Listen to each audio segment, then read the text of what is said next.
नमस्कार, स्वागत है आप सबका हमारे खास कार्यक्रम देश देशांतर में। मैं हूं कवीन सचान।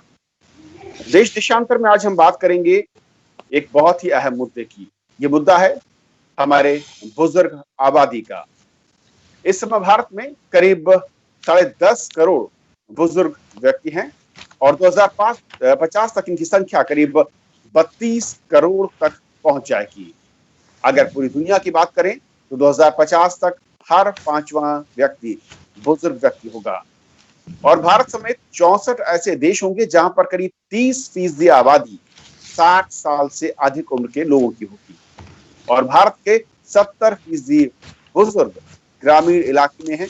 यह आंकड़ा है IAPPD की रिपोर्ट का, Indian association of parliamentarian for population and development की, और इस रिपोर्ट में काफी कुछ तथ्य सामने लाए हैं और इस रिपोर्ट के सहारे हम आज समझेंगे कि असल में इस बढ़ती हुई आबादी के लिए हमारे पास किस तरीके की स्कीम्स या योजनाएं हैं और ये लगातार बढ़ क्यों रही है और क्या इसके बड़े रीजन हैं कि उनकी सहूलियत, ये जो सुविधाएं मिलनी चाहिए परिवार के तौर पर, समाज की ओर से या फिर सरकारों की ओर से, वो कहां पर नजर आती हैं और हम कैसे उनको सिस्टम से या अपने समाज की ओर से ज्यादा सुविधाएं, ज्यादा मदद के हाथ बढ़ा सकते हैं। और इसे समझेंगे अपने 3 खास मेहमानों के जरिए। हमारे साथ मौजूद हैं डॉक्टर गौरी सेन गुप्ता, जो कि ADG ministry of health government of India से हैं। मैम, बहुत बहुत स्वागत आपका। नमस्कार। हमारे साथ अनुपमा दत्ता हैं, जो कि हेड हैं एडवोकेसी हेल्पेज इंडिया से। स्वागत है मैम। हमारे साथ डॉक्टर SK सिंह साहब हैं, प्रोफेसर हैं department of mathematical and demography statistics IIPS से। बहुत बहुत स्वागत सिंह साहब आपका भी। शुरुआत में डॉक्टर गौरी आपसे करना चाहूंगा, क्योंकि जब इस रिपोर्ट के आंकड़ों को हम देखते हैं और वाकई हम अगर 10 साल के पिछले अपने आसपास के माहौल को समझें, सोसाइटी को, अपने आसपास के आस पड़ोस को देखें, बुजुर्गों की संख्या बढ़ती हुई दिख रही है। किस तरीके से हम इसे देखते हैं अगर नंबर्स के लिहाज से देखें, और क्या ये ज्यादा बड़ा चैलेंजिंग है, चुनौतीपूर्ण दिखता है कि संख्या गांव में कहीं ज्यादा तेजी के साथ बढ़ी है? Sachan ji, national programme for health care of elderly, यानी कि राष्ट्रीय बुजुर्ग स्वास्थ्य देखभाल कार्यक्रम, ये एक ऐसा कार्यक्रम है जो ministry of health and family welfare 2010 से चला रहा है। इसका आगमन basically national policy for older persons, जो कि 1999 में गवर्नमेंट ऑफ इंडिया ने तैनात किया था, उसके तहत करीबन 14 ऐसे पॉइंट्स हैं जिसके तहत सरकार कमिटेड है कि एल्डर्स को जो है हमने कुछ सुविधाएं, प्रावधान देने हैं। जैसा कि आपने पहले बताया कि आज की तारीख में हमारे पास में करीबन 10 करोड़ बुजुर्ग ऑलरेडी हैं हिंदुस्तान में, और ये डबल होकर के मोर देन डबल, बल्कि 20%, ये जो 10 करोड़ है ये हमारा अप्रॉक्सीमेटली 10% है टोटल पॉपुलेशन का। सिंह साहब और डिटेल में बता पाएंगे। इट इज कंसिडर्ड कि अगले 20 साल में ये प्रतिशत 10% से लेकर के 20% जनसंख्या हमारी बुजुर्ग की हो जाएगी, और जो आपने बताया कि 2050 तक हम हर 5वां व्यक्ति बुजुर्ग होगा, यानी कि as per government of India 60 साल से ऊपर के व्यक्तियों को हम बुजुर्ग मानते हैं। तो इसमें कोई दो राय नहीं है कि बुजुर्ग पॉपुलेशन ट्रिमेंडसली डबल, तिगुना, चौगुना होने वाली है। लेकिन समझने की बात यह है कि जहां तक डेवलप्ड कंट्रीज का ये है कि उनको कम से कम 50 से लेकर के 70-80 साल मिले हैं ये पॉपुलेशन डबल करने के लिए, जबकि हिंदुस्तान को मुश्किल से 30 साल मिले हैं 10% से 20% बुजुर्ग पॉपुलेशन होने में। जाहिर है कि हमें अपनी सेवाएं बहुत जल्दी समय में बहुत अच्छी क्वालिटी लेवल केयर प्रोवाइड करना पड़ेगा और बहुत तादाद में प्रिपेयर करना पड़ेगा। तो इसके लिए national programme for health care of elderly, जो कि एक कंपोनेंट है जो पॉलिसी है उसमें करीबन 14 प्रिस्क्रिप्शंस हैं, जिसमें से एक कंपोनेंट है कि हेल्थ की या स्वास्थ्य की सुविधाएं सारे बुजुर्गों को अक्रॉस द कंट्री प्रोवाइड होनी है। तो इसके तहत ये मैं बोलना चाहूंगी कि हालांकि प्रोग्राम 2010 में शुरू हुआ, थोड़ा स्लो था लेने के लिए। उसके दो कारण हैं, एक तो अवेयरनेस नहीं थी और दूसरा नीड भी नहीं थी। लोगों को इतनी इम्पोर्टेंस नहीं लगती थी जीरियाट्रिक केयर की या बुजुर्गों की देखभाल की, स्वास्थ्य देखभाल की। उनको लगता था कि जैसे आम जनता है तो बुजुर्गों में ऐसा क्या स्पेशल है स्वास्थ्य के लिए। हम बुजुर्गों को 3 कैटेगरी में डिवाइड करते हैं। एक है वो बुजुर्ग जो कि कंप्लीटली बेड बाउंड है, कि अपने बिस्तर से बिल्कुल भी हिल डुल नहीं सकते, चाहे वो कोई भी वजह हो, चाहे वो कैंसर पीड़ित हो, चाहे वो उनको सिर्फ एक पैर की हड्डी टूटी हो या स्ट्रोक के मरीज हो, तो इस करके तो वो क्राइटेरिया की वजह से वो कंप्लीटली बिस्तर से जुड़े हुए हैं, उनको हम बेड बाउंड एल्डरली बोलते हैं। इसके अलावा हमारे ऐसे एल्डरली हैं जो कि रिस्ट्रिक्टेड मोबिलिटी वाले हैं, जो कि हो सकता है उनको कोई डिफॉर्मिटी हो या नहीं चल पा रहे हो, तो हालांकि बिस्तर पे नहीं पड़े हैं लेकिन अपने घर से कुछ ही दूर तक जा सकते हैं या घर में ही घूम फिर सकते हैं। और तीसरी कैटेगरी हमारी मोबाइल एल्डरली की आती है, जो कि अपने आप अपना दिनचर्या का कार्यक्रम वगैरह आराम से कर सकते हैं और चल फिर करके अपनी सेवाएं, स्वास्थ्य सेवाएं प्रोवाइड करने के लिए स्वास्थ्य केंद्र तक जा सकते हैं। तो इसके बेसिस पे हमने जो स्कीम्स हैं और किस तरीके से हमने इनको अपने स्कीम्स के जरिए मदद के हाथ बढ़ाए, मैं इस पर आऊं। उससे पहले सिंह साहब थोड़ा समय, जो डॉक्टर गौरी ने कहा बहुत इंपॉर्टेंट पॉइंट, कि जो डेवलप्ड कंट्री हैं उनको ज्यादा टाइम फ्रेम मिला जो एल्डरली पॉपुलेशन थी उसको डबल होने में। हमारे देश में ऐसा क्या है या क्या फैक्टर या रीजन है जिसके चलते ये वक्त हमें सबसे कम मिल रहा है? और दूसरा कि जिस तेजी के साथ हमने देखा कि यूथ जो सबसे बड़ा वर्ड में देखा कि सबसे ज्यादा यंग जनरेशन हमारे पास थी, इसके उस एल्डर होने में ये टाइम फ्रेम कम होने के पीछे के क्या बड़े रीजन या फैक्टर अब तक रहे हैं? और अगर हम स्टेट वाइज या अपने कंट्री में रीजन वाइज देख पाए वो क्या है? Thank you Sajjan ji. Madam ने बिल्कुल सही तरीके से एक्सप्लेन किया कि बुजुर्गों के प्रति हमारी पॉलिसी कैसी है और पॉलिसी प्रोस्क्रिप्शंस क्या क्या हैं, गवर्नमेंट किस तरीके से उनकी मदद करने की कोशिश कर रही है। आपने 2 इंपॉर्टेंट इश्यूज रेज किया है, ये रीजंस क्या है। हकीकत यह है कि अगर 21st सेंचुरीज के चैलेंजेस को देखा जाए, चाहे वो गवर्नमेंट के लिए चैलेंजेस हो, इंटायर कंट्री के लिए चैलेंज हो, सिविल सोसाइटीज के लिए हो या अदर स्टेक होल्डर्स के लिए है, तो जिस तरीके से हमारी 60+ पॉपुलेशन ग्रो कर रही है वो हमारे लिए एक बड़ा चैलेंज होने जा रहा है। अभी तक हम डेमोग्राफिक डिविडेंड की बात कर रहे थे कि स्केल बेस्ड ट्रेनिंग दे करके हम उससे प्रोडक्टिविटी बढ़ाने में पॉजिटिव यूज कर सकते हैं, लेकिन यहाँ 5 अलग अलग किस्म के चैलेंज हैं। पहला चैलेंज ये है कि हमारी young population is ageing unexpectedly faster, जो मैडम ने भी बताया कि 10% एंड 20%। दरअसल वो 10% और 20% का डेटा देखें, बाई 2050 इंडिया पॉपुलेशन होगी करीब 1640 मिलियन। उस समय अगर 20% उसका हम लेते हैं 60+ पॉपुलेशन, अराउंड 545 मिलियन हमारी 60+ पॉपुलेशन होगी। अगर 2011 सेंसस को देखा जाए, जहां की हम 9 to 10% की बात कर रहे हैं, तो 104 मिलियन हमारी 60+ पॉपुलेशन थी। इट मींस 5 टाइम्स इंक्रीज करने जा रहे हैं with in 40 years। Population doubling is one factor, but doubling or tripling of particular age segment, which is going to put tremendous challenge before country, before government, before civil societies, before even our cultural and other social settings also. अब उसका reason अगर देखें तो मैं जहां तक जान रहा हूं उस रीजन का, और उसमें एक और इंपॉर्टेंट बात मैं कहना चाहूंगा, हम केवल एजिंग ही नहीं देख रहे हैं, we are also looking feminisation of ageing. Overall sex ratio country काफी खुश हुआ 2011 सेंसस में, जब 935 पर 1000 से बढ़ करके 943 फीमेल्स पर 1000 हुई। लेकिन अगर 60 प्लस पॉपुलेशन में देखें तो वो 1033 है। Sex ratio among 60 plus population, it means जो longevity of life है, expected years of life है, that is much higher in case of women in comparison to men.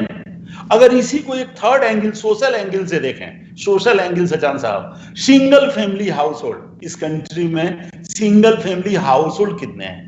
तो करीब 7.4% हाउस होल्ड, हम लोग करीब 290 मिलियन हाउस होल्ड को deal कर रहे हैं हमारी गवर्नमेंट। अगर उसको रफली 300 अगर मान लिया जाए 3 मिलियन हाउस होल्ड्स, उसमें से 7% का मतलब होता है 21 मिलियन, 2 करोड़ परिवार ऐसे हैं जो कि सिंगल फैमिली हाउस होल्ड है, सिंगल पर्सन हाउस होल्ड है। अगर वो देखा जाए तो फीमेल एंड मेल में बहुत ज्यादा डिफरेंस है। Male headed household is only 2.4, women headed household is 28%। उसके चलते हमारा जेंडर डायमेंशंस भी यहाँ बहुत ज्यादा बढ़ रहा है। मैडम पॉलिसी प्रोस्क्रिप्शन के 14 पॉइंट्स की बात कर रहे हैं। थर्ड इंपॉर्टेंट चैलेंज हमारी डिपेंडेंसी की है, केवल ओवरऑल डिपेंडेंसी नहीं, care dependency, economic dependency. We are facing a very disadvantageous situation in all that. हमारी कंट्री में दूसरी कंट्री के कंपैरिजन में बहुत ज्यादा है। 65% एल्डरली ऐसे हैं जो कि कंप्लीटली दूसरे के ऊपर डिपेंडेंट हैं। मैंने बताया कि उसमें ज्यादातर बूढ़ी औरतें हैं। आपने प्रोग्राम के शुरू में कहा कि इसका रूरलाइजेशन भी है।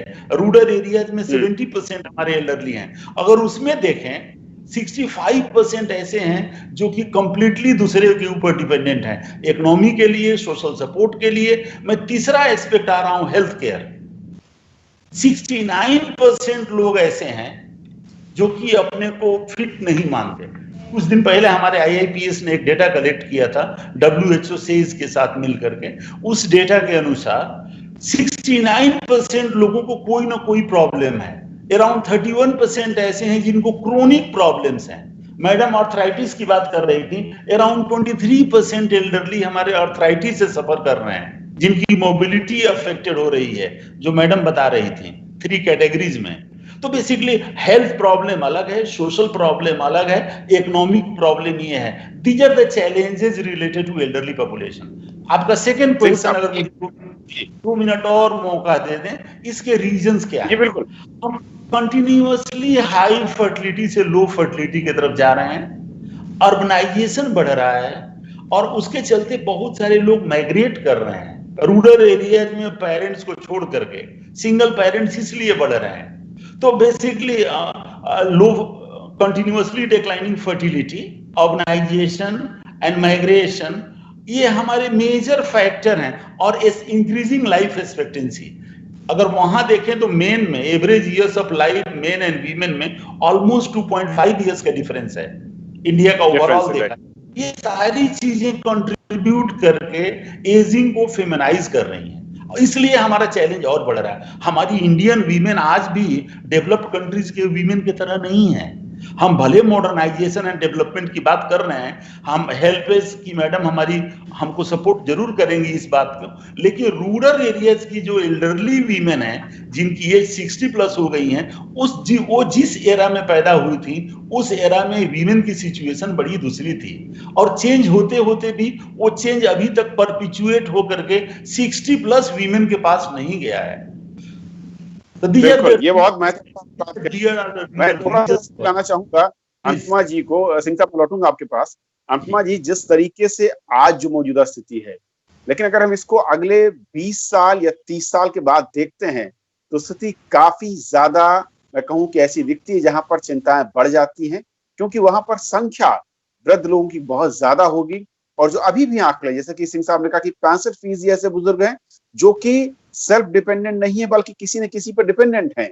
और 70% जो टोटल एल्डर पीपल हैं वो गांव में रह रहे हैं, और उनके परिवार के लोग, जो यंग लोग हैं, वो पलायन कर चुके हैं शहर या कस्बों की तरफ।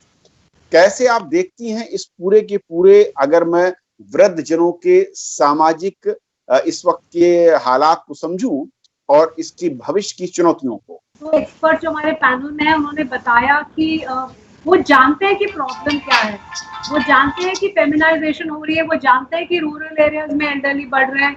और मैं उसमें एक और डायमेंशन ऐड करूंगी कि जो कोविड से जो इम्पैक्ट हुआ है इस पूरे पॉपुलेशन पे, वो एक बहुत ही बड़ा इम्पैक्ट है जिसको हमने अभी तक अपने कंसिडरेशन में लिया ही नहीं है, both in terms of economic development and dependence and health care systems. और उनका उनकी हेल्थ पे क्या असर पड़ेगा वो भी हमें अभी नहीं पता है।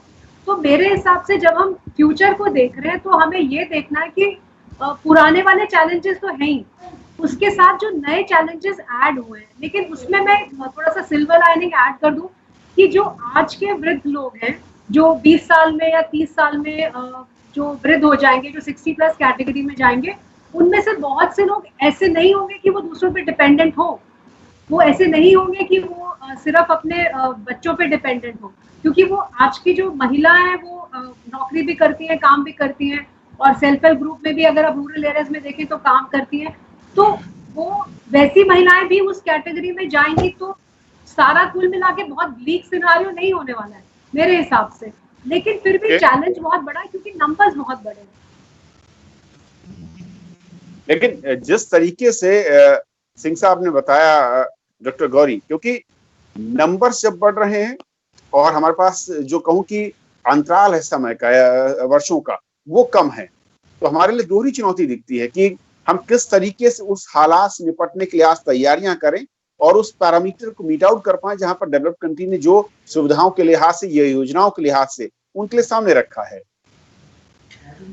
बिल्कुल सचान जी, इसके तहत एटलीस्ट स्वास्थ्य संबंधी मैं ये बोलना चाहूंगी कि 3 चीजों पे हमारा फोकस रहा है प्रोग्राम के तहत। ये जो हमारा बुजुर्ग स्वास्थ्य देखभाल कार्यक्रम है, इसका मैं यही बताना चाहूंगी कि अप्रॉक्सीमेटली आपका 3 स्तर हैं।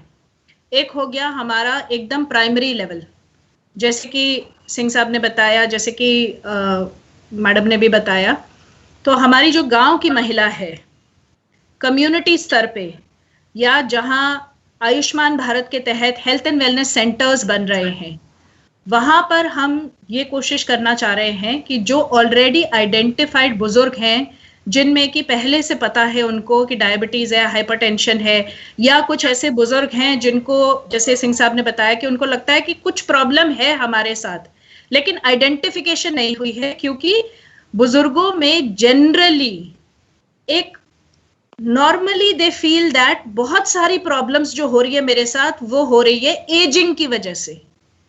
हो सकता है कि उनको ये बीमारी के लक्षण हो, लेकिन उनको लगता है कि नहीं, अब जैसे मैं बुजुर्ग हो रहा हूं तो कुछ ना कुछ तो चलता ही रहेगा।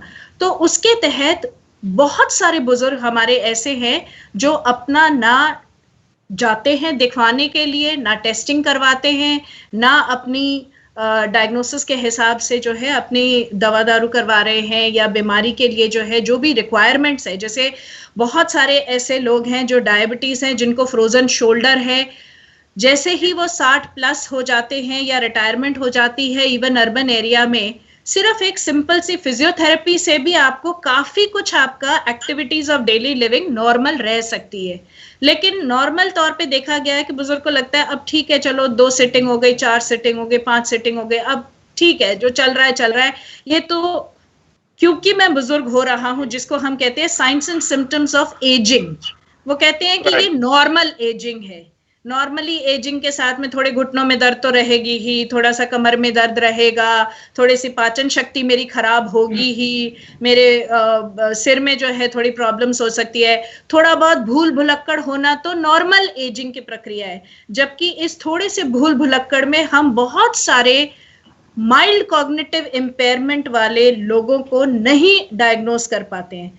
और अगर हम माइल्ड कॉग्निटिव इम्पेयरमेंट स्टेज पे ही डायग्नोस करके अगर हम उनको नॉर्मल ट्रीटमेंट या इवन काउंसलिंग या रिहैबिलिटेशन कर ले, तो वो डिमेंशिया या अल्जाइमर्स के लेवल पे प्रोग्रेस करने में काफी साल लगाएंगे। तो ये एक ग्रुप है एल्डरली की तरफ से भी कि उनको लगता है कि ये नॉर्मल एजिंग है, इस करके नहीं होता। दूसरे तहत पे ये है कि लोगों को अवेयरनेस ही नहीं है कि ऐसी सुविधाएं अवेलेबल है। तो this is a double edge sword. So as far as health and wellness centres Ayushman Bharat के तहत है, तो हमारी CPHC की गाइडलाइंस बन रही हैं। हम उसमें कोशिश ये कर रहे हैं कि किसी तरह से कम्युनिटी लेवल पे आशा के तहत, अर्बन हेल्थ में जो है MAS के तहत खूब सारी वार्तालाप हो, सिर्फ हेल्थ सेक्टर में ही नहीं, पंचायती राज इंस्टीट्यूशंस को भी इन्वॉल्व करके, सोशल वेलफेयर सेक्टर को भी इन्वॉल्व करके। मैडम ने कोविड की बात कही, तो एक चीज मैं आपको बताना चाहूंगी कि केरला सरकार ने कोविड के तहत इतना सुंदर एक ये किया कि आंगनवाड़ी वर्कर जो WCD, जो कि हेल्थ मिनिस्ट्री का भी पार्ट नहीं है, WCD का पार्ट है, उनको लेकर के एल्डरली की एक लाइन लिस्टिंग करी और उनसे टेलीफोनिकली 12 क्वेश्चंस पूछ करके एक असेसमेंट किया कि भाई किसको किस चीज की जरूरत है, स्वास्थ्य सेवाओं की जरूरत है या पेंशन के लिए रिलेटेड उनको प्रॉब्लम्स हो रही हैं या उनको कम्यूटिंग की प्रॉब्लम हो रही है, those kinds of things. So I totally agree that it is a multi-sectoral kind of a thing which we have to get into. Coming back कि भाई जहां तक हेल्थ का सवाल है, प्राइमरी हेल्थ केयर लेवल पे हम कोशिश ये कर रहे हैं कि स्क्रीनिंग हो पाए, एल्डरली को जो बेड रिडन है उनको घर पे सेवाएं प्रोवाइड कर पाए, हो सके तो केयर गिवर्स को भी जो है किसी तरह से छोटी छोटी चीज़ों के लिए, देखभाल करने के लिए, न्यूट्रिशन के लिए, फिजिकल एक्टिविटी के लिए हम ट्रेन कर पाएं। सेकेंड लेवल हो गया हमारा सेकेंडरी केयर, जहां की हमारे CHCs, कम्युनिटी हेल्थ सेंटर्स हो गए, डिस्ट्रिक्ट हॉस्पिटल्स हो गए, इन सब जगहों पे हमने OPD का प्रावधान किया है। 10 बेडेड वार्ड हर डिस्ट्रिक्ट हॉस्पिटल में जीरियाट्रिक लोगों के लिए या बुजुर्ग लोगों के लिए 10 बेडेड वार्ड रखना है। अगर आपका कोई एपिडेमिक सिचुएशन है तो आप उसे इस्तेमाल करिए। जैसे अभी आज की तारीख में बड़े सारे डिस्ट्रिक्ट हॉस्पिटल्स जो कि कोविड हॉस्पिटल बन चुके हैं, वो इन बेड्स का इस्तेमाल कर रहे हैं। तो ऐसा नहीं है कि क्योंकि ये एक्सक्लूसिव जीरियाट्रिक के हैं तो और कोई नहीं ये करेगा। बट हाँ, अगर ये 10 बेडेड वार्ड है तो एल्डरली अगर है तो उनको अलग से एक स्पेशल केयर मिलेगा। तो डिस्ट्रिक्ट हॉस्पिटल लेवल पे हम ये कोशिश कर रहे हैं कि OPD हो, 10 बेडेड वार्ड हो, साथ में ही बिल्कुल बगल में कलेक्शन सेंटर हो कि अगर एल्डरली को मेरे को इमीडिएटली कोई अगर इन्वेस्टिगेशन कराना है तो उसको दर दर भटकना ना पड़े कि एक कोने में OPD है और दूसरे कोने में आपका जो है लेबोरेटरी होगा, वहीं पे ही कलेक्शन सेंटर हो और उसके बगल में ही फिजियोथेरेपी की सेवाएं प्राप्त हो। तो ये एक सेकेंडरी केयर लेवल पे। टर्शरी केयर लेवल पे हमने रीजनल जीरियाट्रिक सेंटर्स या डिपार्टमेंट ऑफ जीरियाट्रिक्स करीबन 19 मेडिकल कॉलेजेस में सैंक्शनड है और हमारी कोशिश यही रहेगी आगे भी कि कम से कम हर मेडिकल कॉलेज में एक डिपार्टमेंट ऑफ जीरियाट्रिक्स बन सके, ताकि जैसे सिंह साहब ने बताया कि हमारी हेल्थ की चैलेंजेस भी दुगनी होने वाली हैं। With the doubling of the population, the challenges of health also are going to be doubled. So at least we need geriatricians in the near future to look after this geriatric population. Along with that, Modi ji ने जो है national centre for ageing हमारे all India institute medical sciences new Delhi में और एक Madras medical college Chennai में 2 absolutely apex level के national centres of ageing का सैंक्शन हो गया है। एंड हमारी I believe that at least by next year we will be able to start the OPD services. इसमें 200 बेडेड वार्ड होंगे, 15 PG के सीट्स होंगे, काफी सारी सुविधाएं, स्पेशलिस्ट सुविधाएं, स्वास्थ्य पहलू को लेकर कि किस तरीके से हम उनकी देखभाल कर सकते हैं। लेकिन अनुपमा जी, क्योंकि जब हम बुजुर्गों की बात करते हैं, मुझे लगता है कि 3 अलग अलग पहलू हैं। एक स्वास्थ्य है जिसका जिक्र किया डॉक्टर गौरी ने, और 2 और पहलू हैं। एक ये है कि एक परिवार के साथ लगाव या मानसिक तौर पर जो जुड़ाव फैमिली का होना चाहिए था, वो शायद सबसे बड़ी समस्या दिखती है परिवार के तौर पर या सोसाइटी के तौर पर। ये जो चैलेंज है, ये कितना बड़ा दिखता है और इसका उपाय क्या है, इसका रास्ता क्या है इससे बाहर आने का? कविंद्र जी, इसमें 2-3 तरह की चीजें हैं कि कोई होमोजेनाइज हम आंसर नहीं दे सकते कि ये पूरे देश में फैमिलीज एल्डरली को नहीं देख रही हैं।